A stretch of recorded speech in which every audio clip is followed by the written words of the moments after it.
जय हिंद। आपका फिर से अपने YouTube चैनल लक्ष्य साथी पर स्वागत है। आज हम इसके अंदर देखेंगे दूसर संस्कृत, या कहें कि जो लोहा काल आता है, या कहें जहाँ पर जब लोहे का प्रयोग किया जाने लग जाता है, तो उस समय जो गंगा और सिंधु नदी का विभाजित क्षेत्र है वहाँ पर एक संस्कृति का विकास होता है। उस संस्कृति को कहा जाता है चित्रित धूसर भांड संस्कृति। चित्रित धूसर भांड संस्कृति ये क्यों कहा जाता है ना? इसका क्षेत्र कहाँ पर है, ये इस संस्कृति में हमको क्या क्या मिले, मर्दभांड कैसे है, यहाँ पर लोहा का प्रयोग होता था, तो इसका साक्षी हमको कहाँ से प्राप्त है, यहाँ की संस्कृति कैसी थी, कल्चर कैसा था, इसके अंदर हमको क्या क्या मिले।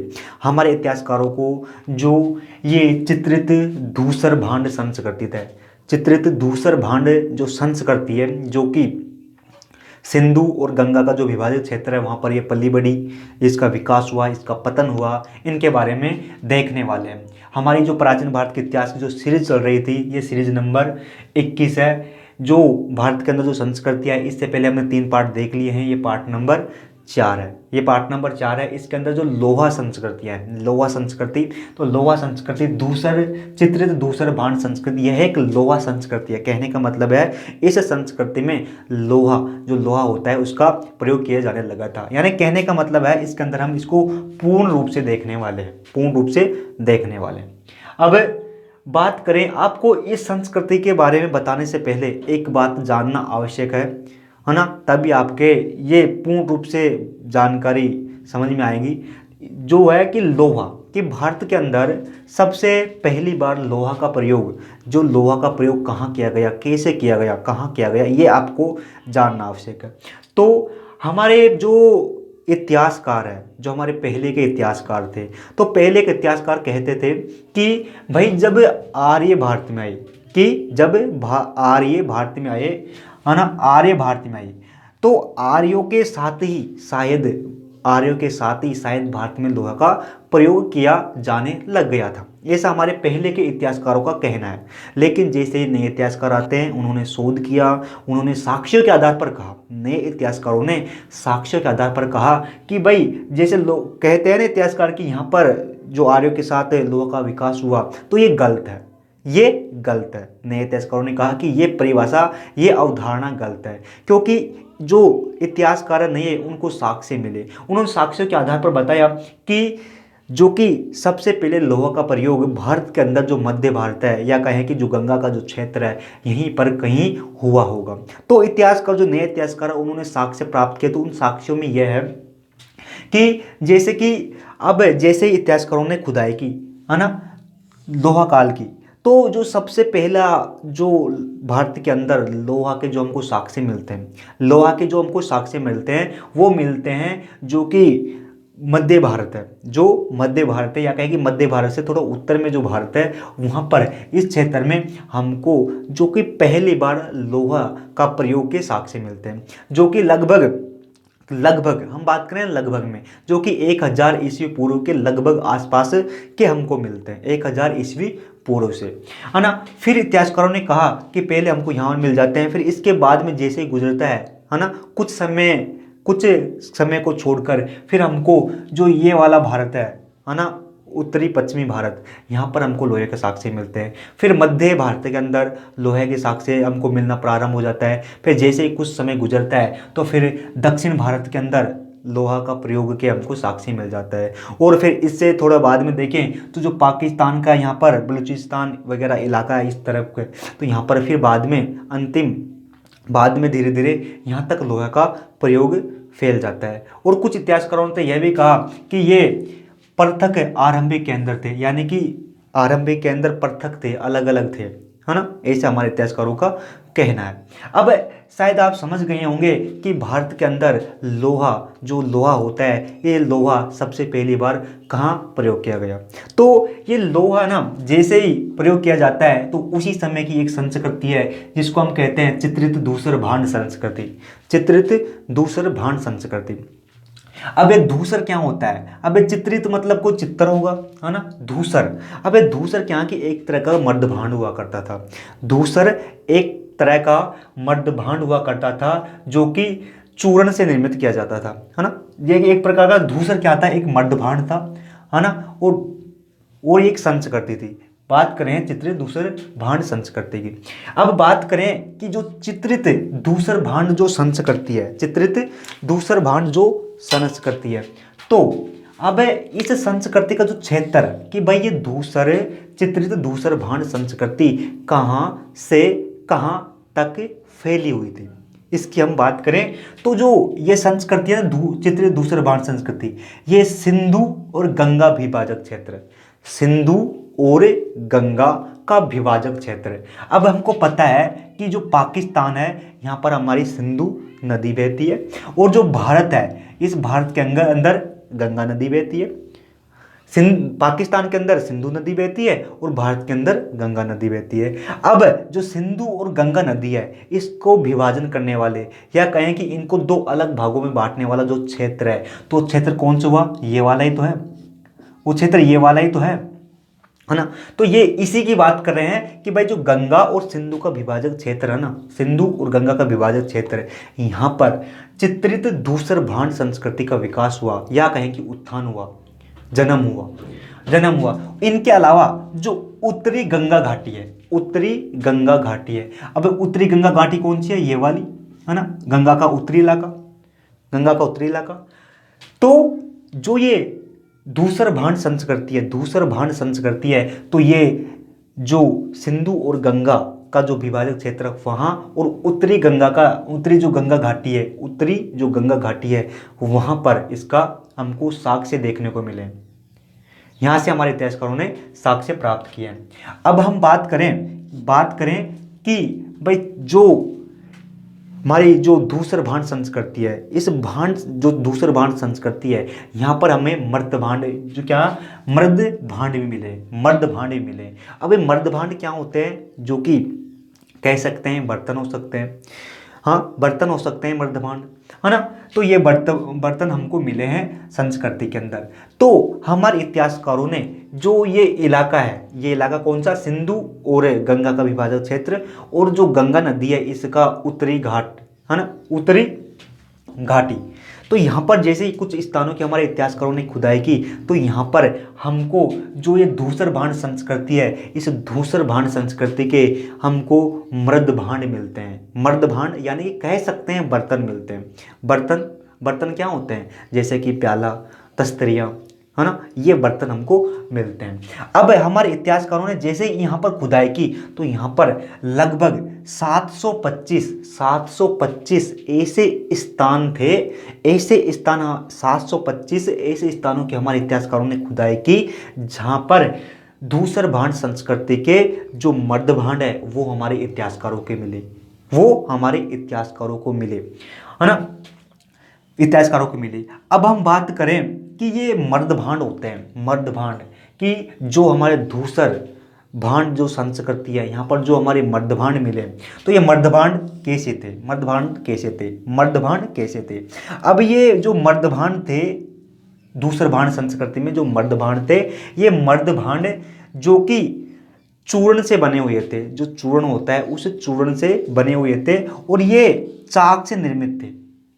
जो मर्द भांड होते हैं, मर्द भांड चाक से बनाए गए थे। अब चाक जो खुमार वाला होता है ना, चाक जिससे हम कुछ बनाते हैं, उस चाक के द्वारा जो ये धूसर जो मर्द भांड है वो बनाए गए थे। अब इस धूसर मर्द भांड को हम एक तरीके से कह सकते हैं कि बर्तन थे।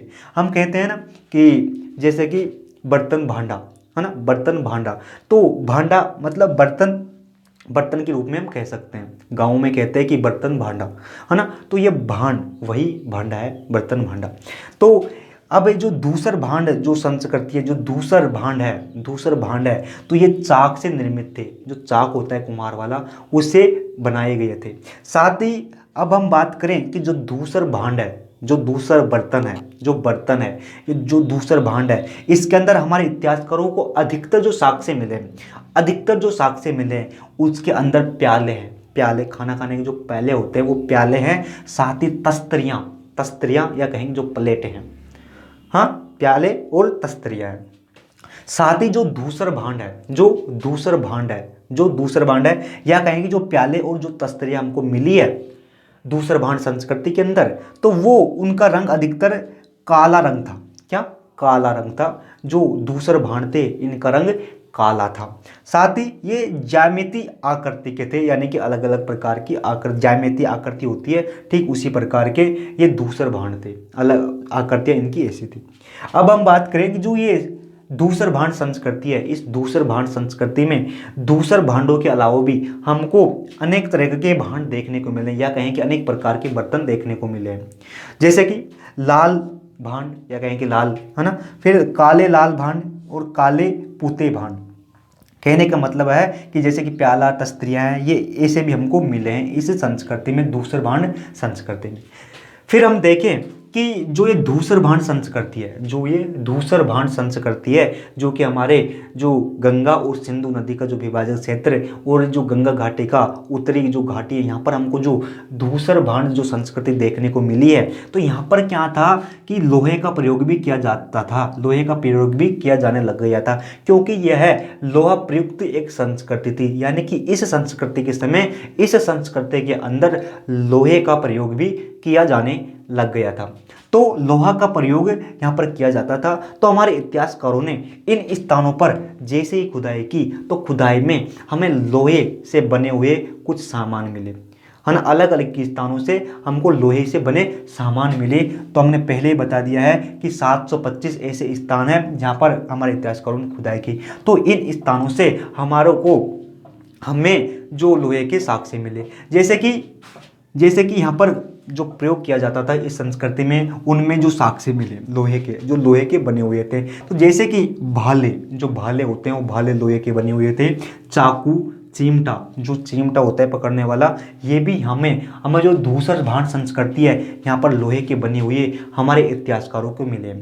अब जो ये लोहे के साक्ष्य हमारे इतिहासकारों को मिले हैं, तो ये कुछ स्थान है, ये अधिकतर हमको जो आज का उत्तर प्रदेश है यहाँ पर देखने को मिलता है। जैसे कि आलमगीर जो कि एक स्थान है ना, आलमगीर उत्तर प्रदेश में है ना, और अस्तिनापुर जो हस्तिनापुर है, अस्तिनापुर जो हमारे अस्तिनापुर है ना, अस्तिनापुर यहाँ पर भी हमको लोहे के साक्ष्य मिले हैं, जो कि धूसर भांड संस्कृति के काल के थे, उस समय अवधि के थे। साथ ही मथुरा, जो कि मथुरा है हमारे उत्तर प्रदेश के अंदर, मथुरा, जो उस मथुरा में भी हमको हमारे इतिहासकारों ने जैसे खुदाई की तो वहाँ पर लोहे के हमको साक्ष्य मिले। साथ ही श्रावस्ती, ये तो हमने कुछ स्थान बताए हैं जहाँ पर अधिकतर पाए गए हैं। इनके अलावा भी बहुत सारे ऐसे स्थान हैं जहाँ पर जो धूसर भांड संस्कृति के अंदर जो लोहा का प्रयोग किया गया था उनके हमको साक्ष्य मिले हैं।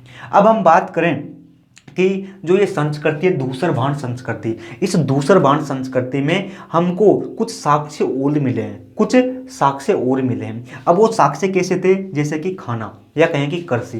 भाई हमको धूसर भांड संस्कृति में जैसे हमारे इतिहासकारों ने उन स्थलों की खुदाई की, तो उन स्थलों से हमको कृषि या कहें कि खान पान के कुछ साक्ष्य मिले।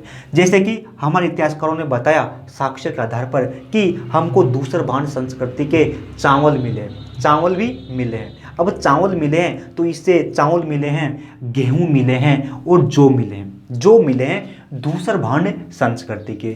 अब ये हमको मिले हैं तो हमारे इतिहासकारों ने कहा कि यहाँ की जो ये चावल गेहूं जो है इनकी बुआई की जाती होगी। अब जैसे ये बुआई की जाती है तो शायद इनको खाया भी जाता होगा, यानी कि खाने के लिए चावल गेहूं जो का प्रयोग किया जाता था धूसर भांड संस्कृति में। अब इनके बाद में कुछ मवेशियों की हड्डियां भी हमारे इतिहासकारों को मिली है, कुछ मवेशियों की हड्डियां भी हमारे इतिहासकारों में मिली है, जो कि धूसर भांड संस्कृति है। तो वो मवेशी कौन थे, या कहें कि वो पालतू पशु, मवेशी मतलब पालतू पशु, जिनको धूसर भांड संस्कृति के लोग पाला करते थे। तो यहाँ पर भेड़, भैंस, सुअर, इन जानवरों की हड्डियां भी हमारे इतिहासकारों को मिली है। तो इनसे जाहिर होता है कि हमारे वहाँ पर जो धूसर भांड संस्कृति के जो लोग थे वो भेड़, भैंस और सुअर को भी पालते थे।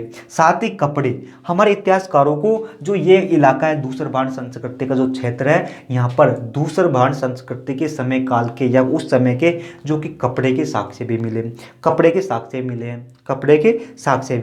साथ ही यहाँ पर हमको बहुत से